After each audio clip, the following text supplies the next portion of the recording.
Show में आज हम 3 खास रिसर्च रिपोर्ट्स लेकर आए हैं आपके लिए। हीरो मोटो में जोरदार तेजी है और इस पर विस्तार से जानकारी देंगे हमारे सहयोगी अभिषेक सत्यव्रतम। साथ ही होनासा कंज्यूमर में 20% का लोअर सर्किट लगा है। अब इसके पीछे क्या वजह है, शरद दुबे हमारे सहयोगी हमारे साथ पूरी एनालिसिस पेश करेंगे। और इसके अलावा सिटी गैस डिस्ट्रीब्यूशन शेयरों में भी भारी गिरावट आज देखने को मिल रही है। क्या वजह है इसके पीछे, सौमित सरकार एक बेहद खास रिपोर्ट लेकर आए हैं। तो चलिए आज शो की शुरुआत करेंगे हम 3 बड़ी खबरों के साथ। और अभिषेक आपके पास आऊंगी मैं। सबसे पहले बताइए हमारे दर्शकों के लिए आप जो रिसर्च लेकर आए हुए हैं, अच्छे नतीजों और ब्रोकरेज की बुलिश रिपोर्ट से हम देख रहे हैं कि स्टॉक पर हीरो मोटो पे जबरदस्त रफ्तार दिखाई दे रही है। बताइएगा आपकी रिसर्च क्या कहती है प्राइस एक्शन पर। बिल्कुल, हीरो मोटो में आज शानदार रफ्तार है और ये शेयर है निफ्टी का टॉप गेनर। दरअसल देखिए 2 महीने पहले तक ना ऑटो कंपनीज के लिए और खास तौर से टू व्हीलर के लिए सब कुछ ठीक चल रहा था, लेकिन अचानक एक दिन आकर बजाज ऑटो ने गाइडेंस को रिवाइज किया, ग्रोथ गाइडेंस को, और उसके बाद हमने लगातार कमजोरी देखी। बाजार का मूड भी थोड़ा सा खराब था, लेकिन जो नतीजे आए हैं हीरो मोटो के बहुत ही ज़बरदस्त आए हैं। हर पैरामीटर पर अच्छे नतीजे आए हैं। आय की बात करें तो 11% की बढ़त है, मुनाफे में 14% का उछाल है और मार्जिन भी सुधरा है कंपनी का, और इसके चलते ब्रोकरेजेस भी शेयर को लेकर अपबीट हैं और उनकी जो बाय की रेटिंग है वो बरकरार है। जेफरीज ने, नुआमा ने, नोमुरा ने, तीनों ने अपनी बाय की रेटिंग बरकरार रखी है और ये कहा है कि यहाँ से जो नए लॉन्चेस हैं या फिर जो इलेक्ट्रिक व्हीकल्स को लेकर कंपनी के प्लान हैं, अगर वो सही तरीके से हो गए तो यहाँ से ग्रोथ देखने को निश्चित तौर पर मिलेगी। एक और चीज़ है, सितंबर की ऊंचाई से शेयर करीब 25 से 28% नीचे आ गया था, तो अब कहीं ना कहीं एक वैल्यूएशन वाला भी सपोर्ट है और लोअर लेवल पर निवेशक थोड़ी एंट्री करने की कोशिश कर रहे होंगे। आज लगातार दूसरा सत्र है तेजी का हीरो मोटो में। अगर हम ब्रोकरेजेस की बात करें, नोमुरा ने अपनी बाइक रेटिंग बरकरार रखी है, लेकिन लक्ष्य को थोड़ा सा बढ़ाया है। लक्ष्य को बढ़ाकर किया है 5,805 रुपए। नुआमा की भी इस पर खरीदारी की सलाह है, लक्ष्य सबसे ज्यादा है 6,200 रुपए का। और अगर हम जेफरीज की बात करें तो इनका टारगेट तो थोड़ा सा इन्होंने रिड्यूस जरूर किया, लेकिन खरीदारी की जो राह है वो बरकरार है। नोमुरा का ये कहना है कि अच्छे मानसून के बाद त्योहारों के दौरान जो ग्रामीण मांग है उसमें रिकवरी के बड़े पुख्ता संकेत मिले हैं और नई प्रीमियम बाइक और ईवी के लॉन्च से कंपनी की ग्रोथ को सपोर्ट मिलेगा। नुआमा का ये कहना है कि टू व्हीलर इंडस्ट्री में जो अपसाइकिल होगी, अगर उसकी शुरुआत होती है तो उसका बड़ा बेनिफिशियरी हीरो मोटो होगा। यही नहीं, उन्होंने FY24 से FY27 के लिए जो आय का अनुमान है उसको 8% और मुनाफे का जो अनुमान है उसमें 10% की बढ़ोतरी की है।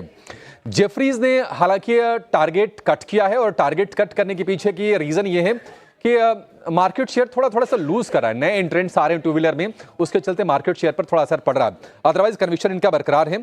उनका ये कहना है कि अगले 3 साल में टू व्हीलर सेगमेंट में 10% से ज्यादा की ग्रोथ संभव है और प्रीमियम बाइक और ईवी में सफलता कंपनी के लिए पॉजिटिव होगी। अगर हम शेयर के चाल की बात करें, 1 महीने में 8% के नेगेटिव रिटर्न है। सितंबर के शिखर से अगर देखेंगे तो 2 दिनों की तेजी के बावजूद अभी 23% शेयर नीचे है, लेकिन 2024 में अब तक करीब 16.5% के रिटर्न दिए हैं और साल भर की बात करें तो 43-44% के आसपास के रिटर्न हीरो मोटो ने कमाकर अपने निवेशकों को दिए हैं। तो अच्छे नतीजे और ब्रोकरेज का कन्विक्शन शेयर को ऊपर लेकर जा रहा है। तो ये यहाँ पर फुल स्पीड में जो हीरो मोटो का शेयर हमें दिखाई दे रहा है, उसके पीछे क्या ट्रिगर्स है अभिषेक आपने काफी विस्तार से समझाए हैं। लेकिन शरद मैं आपके पास आना चाहती हूँ, क्योंकि देखिए यहाँ पर होनासा कंज्यूमर को लेकर डिसअपॉइंटमेंट सामने आती हुई दिखाई दे रही है। जोरदार गिरावट, लगभग 20% का लोअर सर्किट यहाँ पे लगा हुआ है। जरा विस्तार से बताइएगा, जो ब्रोकरेज चार्जर से आपने बात की है, नतीजों का जो आपने किया है विश्लेषण, कहाँ कितनी डिसअपॉइंटमेंट है और ये डिसअपॉइंटमेंट कितनी गहरा भी सकती है शरद? जी बिल्कुल, होनासा कंज्यूमर की बात करें तो यहाँ पे जो है बहुत चिंताजनक स्टेटमेंट्स कॉन कॉल में जो है कंपनी ने दिए और उन्होंने कहा है कि जो उनकी जो डिस्ट्रीब्यूशन मॉडल है उसी को चेंज करना चाहते हैं। बाज़ार में 1 साल में लिस्टिंग में आप अपनी बिजनेस मॉडल चेंज कर रहे हैं तो इस पर तो सवाल उठता ही है, एनालिस्ट कमेटी हो या जो है बाकी एनालिस्ट के बारे में भी कहें तो। ओवरऑल दूसरे तिमाही के नतीजे जो हैं लार्जली मिस किए हैं एस्टिमेट्स, लेकिन जो कॉन कॉल है यहाँ पे जो है देखने मिल रही है कि जो इन्वेंट्री करेक्शन हुआ है वो हायर देन एक्सपेक्टेड रहा है और आगे जाते हुए एक नई डिस्ट्रीब्यूशन मॉडल कंपनी ला रहे हैं और ये जो चौथे तिमाही में प्रोजेक्ट नीव इसको जो एग्जीक्यूशन देखने मिली थी। अगर हम आंकड़ों की बात करें तो याद रखिए जो IPO प्राइस है वो 330 रुपये प्रति शेयर था और 324 था और 330 पे लिस्टिंग था, और अब जो है वो आंकड़ा के नीचे आ गया, प्राइस 300 रुपये के नीचे आ चुका है। तो वो एक चिंताजनक जो है सोच है। और गोल्डमैन सैक्स की बात करें तो उन्होंने डाउनग्रेड भी कर दिया कंपनी को न्यूट्रल से, पहले ये बाई था। और टारगेट प्राइस भी देखिए तो बड़ा गिरावट आया है, यहाँ 570 से घटा के 375 कर दिए हैं। इसके अलावा जो रीसेट हुई है उसके कारण अर्निंग्स ट्रेजेक्टरी पे भी सवाल उठ रहे हैं। मैनेजमेंट ने भी कहा कि 4 या 5 स्ट्रैटेजिक एरियाज़ पे वो सोचेंगे। तो यहाँ पे जो है बाज़ार को समझ में नहीं आ रहा है कि इतना ज़्यादा बिजनेस मॉडल चेंज हो रही है, स्पेशली डीलर्स को लेकर। जो इनके प्रोडक्ट्स है उसमें डीलर का बहुत इंपॉर्टेंट जो है इम्पैक्ट देखने मिलता है। तो इसके कारण भी जो है कन्फ्यूजन ज़रूर है। और इसके अलावा जो है ग्रोथ ट्रैजेक्टरी की जो कोर मामाअर्थ ब्रांड है उस पर भी इम्पैक्ट पड़ सकता है। तो फ्यूचर पे सवाल उठता है, और आप देख रहे बाज़ार जो है उसी तरह स्टॉक को अभी रिएक्शन दे रहा है। शरद, पूरी समझाइश आपने यहाँ पे दी है, लेकिन चलिए सुमित आपके पास आते हैं, क्योंकि आईजीएल, एमजीएल जैसे जो सिटी गैस डिस्ट्रीब्यूशन कंपनियां हैं उनके शेयरों में आज हम गिरावट देख रहे हैं। दरअसल अक्टूबर के बाद एक बार फिर से घरेलू एपीएम की अगर हम बात करें, घरेलू एपीएम गैस की हम बात करें, उसके आवंटन में कटौती की गई है। अब ये कटौती के बाद जो तमाम गिरावट दिखाई दे रही है हमें स्टेक होल्डर्स पर, इसका कितना प्रभाव पड़ सकता है, जरा समझाइएगा थोड़े से बैकग्राउंड के साथ Saumit. City gas distribution company जैसे कि आईजीएल और एमजीएल काफ़ी फोकस में रहेंगे, क्योंकि दोनों ही कंपनीज ने ओवर द वीकेंड अनाउंस किया था कि जो उनकी जो एपीएम गैस एलोकेशन है उसको करीब 18 to 20% से कम कर दिया गया। एपीएम गैस एलोकेशन क्या होता है?